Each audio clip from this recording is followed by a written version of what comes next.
L'estaminet de Rémi n'était déjà pas bien grand, mais il a quand même dû le réduire au plus simple, un dépôt de pain et une épicerie. Et surtout, s'adapter aux nouvelles contraintes. Merci Rémi. Et voilà, bonne journée. Bonne journée quand même. Ouais, merci, voilà.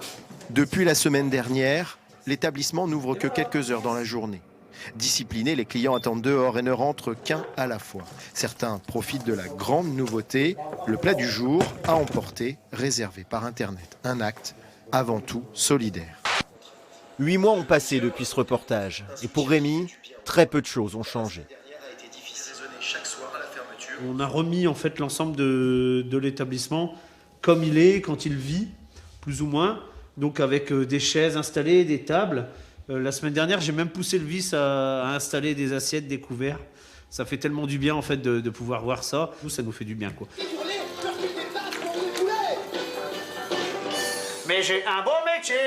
Au menu aujourd'hui, choucroute polonaise et terrine de canard au foie gras et pistache. La préparation de ces plats emportés occupe encore la majeure partie de ces journées. Cette activité à minima permet de compenser les pertes, mais les maigres aides reçues depuis le début de la crise, 600 €, sont insuffisants.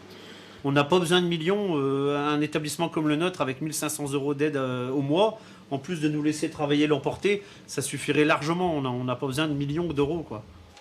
Le patron de l'estaminet a tenu grâce au salaire de son épouse et au soutien indéfectible de ses clients fidèles. Des clients qui n'auraient manqué pour rien au monde la réouverture au mois de mai. C'est le premier restaurant où on est retourné dès que ça a été déconfiné. Les plats emportés, bon, c'est bien, c'est essentiel forcément, mais de reprendre une vie sociale, c'est surtout ça. Et c'est surtout ça le plus important en fait. Malgré tout, l'annonce en novembre d'un deuxième confinement a fait l'effet d'un coup de massue. On va pas pouvoir tenir 6 mois encore comme ça va être très très compliqué. Moi je m'attends pas à rouvrir le 20 janvier, soyons honnêtes quoi. Et ce qui me fait peur, c'est si on rouvre pas à partir de fin février, ça va devenir hyper dangereux pour moi et pour beaucoup.